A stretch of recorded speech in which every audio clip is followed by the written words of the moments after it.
సాధారణంగా నేటి రోజుల్లో ఏ హాస్పిటల్కి వెళ్ళినా ఏ వైద్యుని దగ్గరికి వెళ్ళినా ముందు డయాగ్నోస్టిక్స్ పరీక్షలకు సంబంధించి పెద్ద ప్రిస్క్రిప్షన్ రాసి వాళ్ళని భయపెడతారు. కానీ ముందు ఆ రోగితో మాట్లాడి అతని భయాన్ని సగానికి సగం తగ్గిస్తున్నారు ఒక డాక్టర్. ఆ సామాజిక వైద్యుడిని నేను మీకు పరిచయం చేయబోతున్నాను. ఆయనే డాక్టర్ విక్రాంత్ సింగ్ ఠాకూర్. కరీంనగర్కి చెందిన విక్రాంత్ సింగ్ ఠాకూర్ న్యూరో డాక్టర్గా ఉన్నారు. ఆయన మనం చూస్తున్నాము, ఆయన ఇప్పుడు రోగులను పరిశీలిస్తున్నారు. ఒకసారి ఆయనతో మాట్లాడదాం. ఏంటి ఆయన మోటో, ఎందుకు ఇట్లా ఆయన సోషల్ మీడియాలో కూడా ఇప్పుడు చాలా పాపులారిటీ సంపాదించుకున్నారు, ఏంటి ఒకసారి మాట్లాడాలి సార్. చెప్పండి, ముఖ్యంగా మీరు ఎంతకాలం నుంచి ఈ విధమైన సామాజిక వైద్యునిగా మీరు ఇప్పటికే చాలా పాపులారిటీ పొందారు, సోషల్ మీడియాలో కూడా చూస్తున్నాము. సో ఏంటి మీ మోటో ఏంటి అసలు?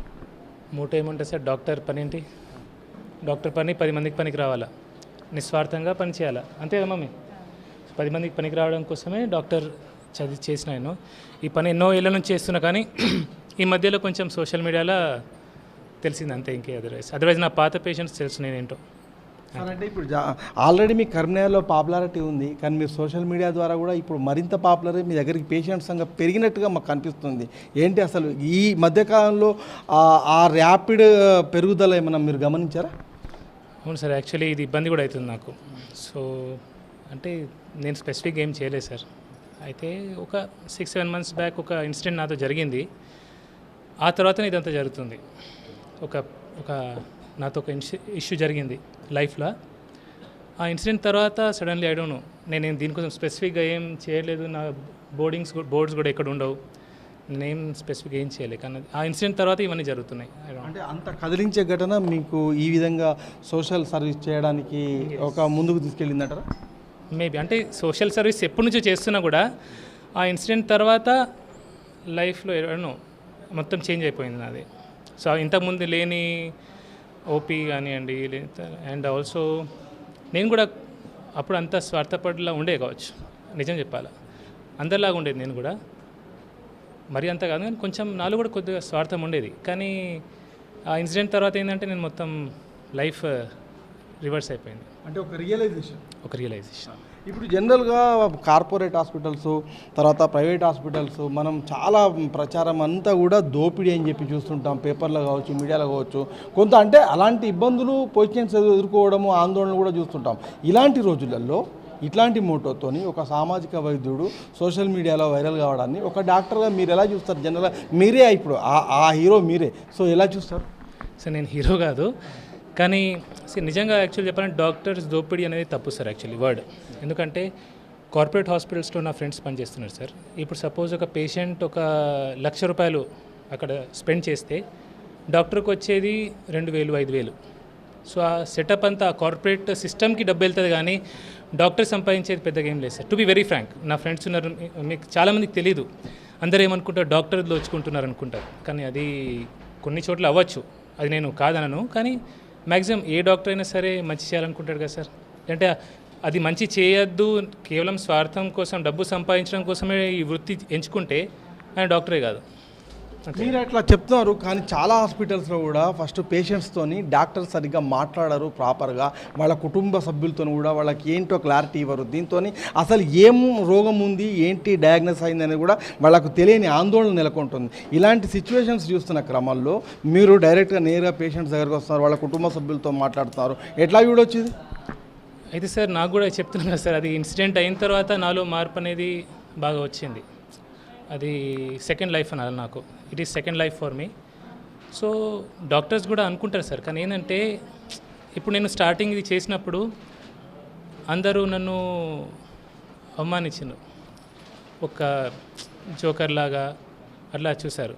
ఈ స్టార్టింగ్ నేను ఇట్లా ఈ సేవ స్టైల్లో చేసినప్పుడు. సెకండ్ ఏమైంది, వాళ్ళు కొంచెం అనుమానించారు. సో ఫస్ట్ అవమానిస్తారు, సెకండ్ అనుమానిస్తారు, ఆఖరికి దారి లేక అనుసరిస్తారు, అంతే కదా సార్. సో ఎవరైనా సరే మనం కరెక్ట్ మార్గంలో వెళ్ళేటప్పుడు కొన్ని అవమానాలు, ఇబ్బందులు అవుతాయి సార్. సో ఏ డాక్టర్కైనా ఏ వృత్తిలోనా ఇది ఉంటుంది. సో ఇప్పుడు నేను ఎంచుకున్న దారి ఇది కరెక్ట్ అని నా మనసుకు అనిపిస్తుంది. సో ఇంకోటి, ఇది నేను ఎవరికో నేనేంటో ప్రూవ్ చేయడానికి చేయట్లేదు. ఇది నన్ను ఈ లైఫ్ ఇచ్చిన దేవుడికి మధ్యన కనెక్షన్ అంతే. అంటే జనరల్గా ఇప్పుడు డాక్టర్స్ పరీక్షలకు పంపిస్తారు, డయాగ్నోసిస్ కోసము టెస్టులు చేస్తారు. కానీ మీరు మీ దగ్గరికి వచ్చిన పేషెంట్స్కి ఒక పాట వినిపిస్తున్నారు, ఒక కథ చెప్తున్నారు, ఊరడిస్తున్నారు. కొంత కొత్తగా ఉంది ఇదంతా స్టైల్. ఎట్లా ఏంటి దీనికి అంటే ఈ పద్ధతిలో మీరు నడుచుకోవడానికి ఏమైనా ప్లాన్ ఉందా, లేకుంటే మీకు అనుకోకుండా ఆ విధంగా పేషెంట్స్తోని ఇంటరాక్ట్ అయితే వాళ్ళు ఒక ఆత్మవిశ్వాసం పెంపొందించవచ్చట ఏంటి అసలు? సార్ నేను బేసికలీ ఏం ప్లాన్ చేయట్లేదు. నేను బండి ఎక్కి కార్లో ఎక్కి హాస్పిటల్కి వస్తుంటా. నా మనసులో ఒక మాట చెప్పాలి అని అనిపిస్తుంది, అంతే. దానికోసం ప్లానింగ్ ఒక స్పెసిఫిక్ ఏం లేదు. ఇప్పుడు ఇన్సూరెన్స్ అని చెప్పిన, సపోజ్ ఇంతకుముందు నా పేషెంట్స్ మాట్లాడేటప్పుడు హెల్త్ ఇన్సూరెన్స్ తీసుకోండి, మీరు ఇల్లులు వాకిళ్ళు పుస్తలు అమ్మాల్సిన అవసరం పడదని చెప్పిన. దీనికి నాకు ఏం ప్లానింగ్ లేదు. లోపల వచ్చేటప్పుడు అనిపిస్తుంది, అది చెప్పేస్తాను అంతే సార్. దానికి స్పెసిఫిక్ రీజన్ ఏం లేదు. నాకు తెలిసిన విషయాన్ని 10 మందికి చెప్తే వాళ్ళు బాగుపడితే అంతే బెటర్ కదా సార్. ఇప్పుడు prevention is better than cure. అంటే రోగం వచ్చిన తర్వాత దానికి మందు వేసుకోవడం కంటే రోగం రాకుండా జాగ్రత్త పడితే మంచిదే కదా. ఇప్పుడు సపోజ్ నేను చెప్తాను, ఈ ప్యాకెట్ నూనెలు ఉన్నాయి, రిఫైన్డ్ ఆయిల్స్ ఉన్నాయి, అది నాకు నచ్చదు. ఎందుకంటే నేను చూసిన పేషెంట్స్లో చాలామందికి దానివల్ల ఇబ్బంది అవుతుంది. సో నేను చెప్తాను, నేను నిజం అని చెప్పట్లేదు, నేను తప్పు కూడా కావచ్చు, కానీ నాకు అనిపించింది నేను చెప్తున్నాను. సో నేను చెప్పింది చేయడం వల్ల పేషెంట్స్ బెనిఫిట్ అవుతున్నారు, అది నేను చూపించాలనుకుంటున్నాను. సో నేను చెప్పేది ఏదో కరెక్ట్ అని అనట్లేదు, నేను తప్పు కూడా కావచ్చు, కానీ నాకు తెలిసింది, నేను నిజం అనుకునేది, నాకు మనసుకి అనిపించేది నేను చెప్తున్నాను. దాన్ని బట్టి పేషెంట్స్ ఇంప్రూవ్ అవుతున్నారు కాబట్టి అది నేను 10 మందికి చెప్తున్నాను అంతే సార్. సార్ ఇప్పుడు జనరల్గా మెడిసిన్ ఎక్కువ రాస్తారు, ప్రిస్క్రిప్షన్ చాలా పెద్దగా ఉంటాయి డాక్టర్ దగ్గరికి వెళ్తే. మీ దగ్గర చాలా తక్కువ గోళీలు, తక్కువ ట్యాబ్లెట్స్ తోనే, అదేవిధంగా మీరు డైట్ ఫాలో కావడంలో ఎక్కువ శ్రద్ధ చూపిస్తున్నారని చెప్పేసి ఇక్కడికి వచ్చిన పేషెంట్స్తో మాట్లాడినప్పుడు తెలుస్తుంది. ఏంటి అసలు ఆ డైట్ కంట్రోల్ వల్ల పేషెంట్స్లో ఏమైనా మంచి మార్పులు తీసుకురావచ్చు అంటారా? సార్ యాక్చువల్లీ మనం అవసరం కంటే ఎక్కువ కార్బోహైడ్రేట్స్ తీసుకుంటాం. మన బాడీకి అన్ని కార్బోహైడ్రేట్స్ అవసరం లేదు. ఒకప్పుడు పొలంలో పని చేసేది, అన్ని పొలం దున్నేది, అన్ని పనులు చేసేది, బరువు పనులు చేసేది, బాగా నడిచేది. ఇప్పుడు ప్రతి ఒక్కరి దగ్గర బండి ఉంది, ప్రతి ఒక్కరి దగ్గర కారు ఉంది, అందరు కూర్చొని చేసే పనులే చేస్తున్నారు. వ్యవసాయం చేసిన, అది కూడా వ్యవసాయం కూడా పెద్ద పని కాదు ఈ రోజుల్లో, అన్ని మషిన్లు వచ్చినాయి అంతే. సో పని ఏం లేదు. అలాంటప్పుడు అన్ని కార్బోహైడ్రేట్స్ అవసరం లేదు. ఒకటి, సో కార్బోహైడ్రేట్స్ తక్కువ తినమంటా నేను, ఒకటి అది ఎక్కువ తింటున్నాను, తగ్గిస్తా. రెండోది ప్రోటీన్, అసలు ఇండియన్స్ అందరూ ప్రోటీన్ డెఫిషియెంట్. ప్రోటీన్స్ ఎవరు తినరు, పొద్దున్న నుంచి సాయంత్రం వరకు ఓన్లీ కార్బోహైడ్రేట్స్ మసాలాలు అవే తింటున్నారు, కానీ ప్రోటీన్ లేదు.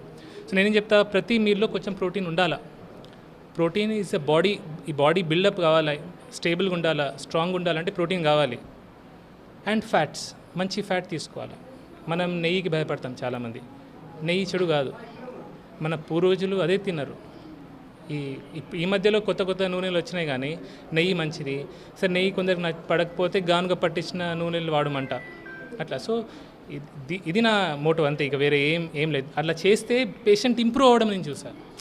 సో నాకు తెలిసింది 10 మంది తెలియాలని చెప్తున్నా సార్, అంతే, ఇంకేం. సార్ ఇప్పుడు మీ దగ్గరికి ఇంతకాలం నుంచి మీరు దాదాపు మీలో ఒక మార్పు వచ్చిన తర్వాత ఈ సోషల్ వైద్యుడిగా మీరు కొంత పాపులారిటీ సంపాదించారు కదా. ఇప్పుడు మీ దగ్గరికి మీరు చూసిన తర్వాత ఈ మధ్య కాలంలో ఏమైనా సక్సెస్ స్టోరీలు వచ్చాయా? మీ దగ్గరికి వచ్చిన తర్వాత క్యూర్ అయినా, మేము చాలా హ్యాపీగా ఉన్నాం అని చెప్పేసి అట్లాంటి ఫ్యామిలీస్ ఏమైనా ఉన్నాయా? ఇప్పుడు ఈ అమ్మ వచ్చింది, ఇంతకుముందు వచ్చింది కదా. ఎన్ని సంవత్సరాల నుంచి ఇబ్బంది ఉంది మమ్మీ? పక్షవాతం వచ్చిన రోజులైంది 8 సంవత్సరాలు. సో 8 సంవత్సరాల నుంచి నా భార్య, నా పేరు కనపర్తి వెంకటస్వామి, గోదావరి కని, రిటైర్డ్ ఎంప్లాయీ. నా భార్య సత్యమ్మ, ఆమెకు 10 సంవత్సరాల క్రితం పక్షవాతం వచ్చింది, నడవలేకపోతుండే. ఈ doctor time care Vikram sir దగ్గరికి తీసుకొచ్చినాం. సెల్లులో చూసి మావాడు కూడా చెప్తే, దాని తర్వాత 1 నెల వాడిన మందులు, ఇప్పుడు కొద్దిగా నొప్పులు పోయినాయి. దాని తర్వాత కొద్దిగా స్టెప్పు వేస్తాను. అది నాకు కూడా ఈ చెయ్యి లేవకపోతుంది, ఈ చెయ్యి జలుపుడును నొప్పులు పోయినాయి, కొద్దిగా అప్పుడప్పుడు నొప్పేస్తాను. దాని కొరకు ఈమెను తీసుకొని వచ్చిన మొన్న. సార్ అంటే ఇప్పుడు రేషియో ఎట్లా ఉంది మీకు పేషెంట్స్ మీ దగ్గరకు వచ్చిన వాళ్ళలో క్యూర్ అవుతున్న వాళ్ళు? సార్ అది నేను బేసికలీ నా దగ్గర వచ్చినందుకు పేషెంట్స్ క్యూర్ అవుతున్నారు నేను అన్నాను, ఎందుకంటే నా చేతిలో ఏమీ లేదు. నాకు తెలిసిన విషయాన్ని పేషెంట్స్ చెప్తున్నాను. దేవుడి దయ ఉంది కాబట్టి చాలామంది మంచి అవుతున్నారు అంతే. కానీ రేషియో లాగా చెప్పడానికి నేను చెప్పలేను సార్, ఎందుకంటే ఫస్ట్ నేను చేస్తున్నా అనే మాట నేను నమ్మను. మనిషి ఏం చేయడు సార్, ఆ దేవుడే చేస్తేదన్నా. ఆ దేవుడి చేతుల్లోనే అని నడుస్తుంది, నా చేతిలో ఏం లేదు. లేదంటే 8 సంవత్సరాల తర్వాత 10 సంవత్సరాల తర్వాత పేషెంట్ మంచి ఎట్లయితారు సార్, పక్షవాతం వచ్చిన వాళ్ళు అంతే. సో ఇలా 10 years 20 years 30 years 40 years history ఉన్న వాళ్ళు మంచి అయ్యేది ఉంది.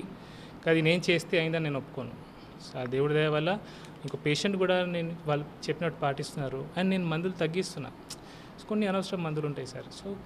సో కొన్ని సైడ్ ఎఫెక్ట్స్ వల్ల కూడా వాళ్ళు ఇంప్రూవ్ కాకపోవచ్చు. సో ఆ మందులు తగ్గియడం ఫస్ట్, ప్రాపర్గా డైట్, ఇప్పుడు మీకు చెప్పాను కదా డైట్గా చెప్తాను అంతే సార్. ఒక యాంటీబయాటిక్స్ బాగా తగ్గిస్తారు సార్ ఇట్లా? సార్ యాంటీబయాటిక్ అసలు ఇన్ఫెక్షన్ లేకపోతే యాంటీబయాటిక్ ఇవ్వద్దు, అండ్ వైరల్ ఇన్ఫెక్షన్లు అసలుగా ఇవ్వద్దు. అన్లెస్ బ్యాక్టీరియల్ ఇన్ఫెక్షన్ ఉంటేనే యాంటీబయాటిక్స్ ఇవ్వాలి. సో బట్టి జ్వరం వచ్చిందని యాంటీబయాటిక్ వేసుకోవడం కూడా తప్పు. దానివల్ల యాంటీబయాటిక్ రెసిస్టెన్స్ వస్తుంది. చిన్న చిన్న యాంటీబయాటిక్స్ ఇంతకుముందు పనిచేసేది, ఇప్పుడు పెద్ద యాంటీబయాటిక్ వెళ్తే తప్ప లేదు. ఎందుకంటే చిన్న చిన్న ఊళ్ళలో కూడా పెద్ద పెద్ద యాంటీబయాటిక్స్ పెడుతున్నారు, అది డేంజర్. సో మనం కావాలని ఎవరు చేయకపోవచ్చు, కొందరి పరిస్థితులు కావచ్చు, ఆ సిచ్యువేషన్ కావచ్చు, కానీ తెలిసి తెలియక కొందరు ఈ వైద్యం వల్ల కూడా సిక్ అవుతున్నారు. సార్ ఒకటి వైద్యో నారాయణ హరి అంటారు. సో ఇప్పుడు మీరు ఒక సోషల్ డాక్టర్గా ఇప్పుడు ఇట్లా వైద్యం ఎంతో మందికి అవసరము, ఇవాళ వైద్యం చాలా ఖరీదైపోయింది. ఈ క్రమంలో మీరేమైనా చెప్పాలనుకుంటున్నారా? సార్ ఫస్ట్ మనం పేషెంట్ ఎందుకు కావాలి సార్, రోగం ఎందుకు రావాలి మనకు?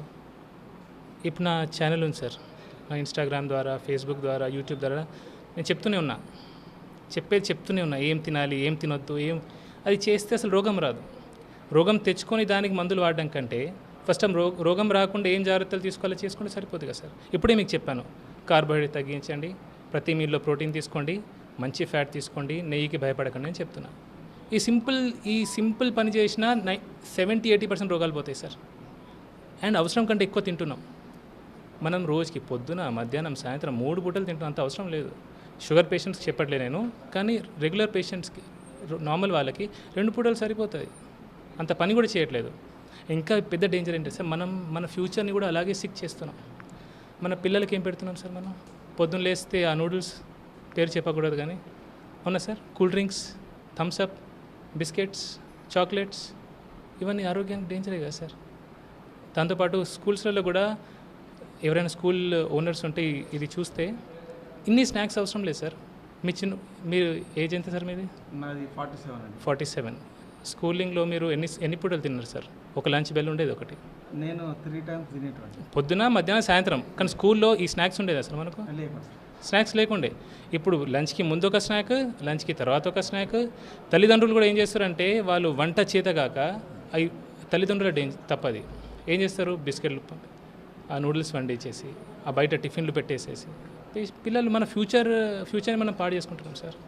సో అవసరం కంటే ఎక్కువ తింటున్నాం, అవసరం లేనిది తింటున్నాం, అది డేంజర్. సార్ ఒకటి చివరగా, అంటే మీరు సోషల్ మీడియాలో పాపులారిటీ సంపాదించిన తర్వాత ఇంకా మీకు వచ్చే క్రౌడ్ కూడా ఎక్కువ పెరిగిందంటారు కదా, దీన్ని ఎట్లా మేనేజ్ చేస్తున్నారు లాస్ట్గా?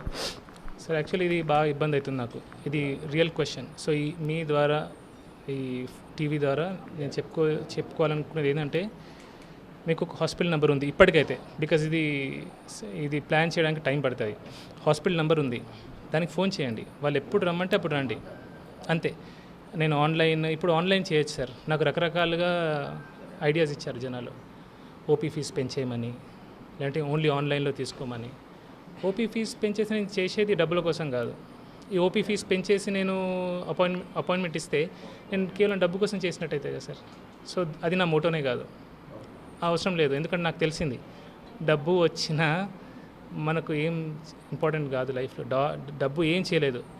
ఆఖరికి ఎప్పుడైతే ఎండ్ టైం వస్తుందో ఆ డబ్బుని మనం ఏం చేయలేం. సో అది నాకు తెలిసింది, పర్సనల్గా తెలిసింది, కాబట్టి డబ్బు out of question. Secondly online అంటారా, నాకు అందరు వచ్చేది ఊళ్ళో నుంచి వస్తారు. ఇప్పుడు ఈ అమ్మకి, లేదంటే ఆ అమ్మకి నేను ఆన్లైన్లో బుకింగ్ చేస్తేనే చూస్తా అంటే వాళ్ళకు నా అపాయింట్మెంట్ దొరకదు అట్లా. సో ఇది సెట్ కావడానికి కొంచెం టైం పడుతుంది.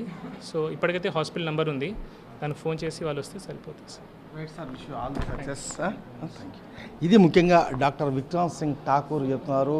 ముఖ్యంగా ఇప్పటికే సోషల్ మీడియాలో వైరల్ అవ్వడంతో పాటు, ఒక్కసారి తిన్నవాడు యోగి అవుతాడు, 2 సార్లు తింటే భోగి అవుతాడు, 3 సార్లు తింటే మాత్రం రోగి అవుతాడు. కాబట్టి 2 సార్లే తినండి, డైట్ను కరెక్ట్గా ఫాలో కండి అని చెప్పేసి ఆయన చెప్తున్నారు. ఇప్పటికే సోషల్ మీడియాలో ఆయనకు సంబంధించిన స్టోరీస్ అన్ని కూడా వైరల్గా మారుతున్న నేపథ్యంలో ఒక సోషల్ డాక్టర్గా ఈయన ఇప్పుడు ఎంతోమందికి ఒక స్ఫూర్తిదాయకంగా ఆదర్శప్రాయంగా నిలుస్తున్నారు. కెమెరా పర్సన్ సతీష్తో రమణ, సాక్షి టీవీ, కరీంనగర్.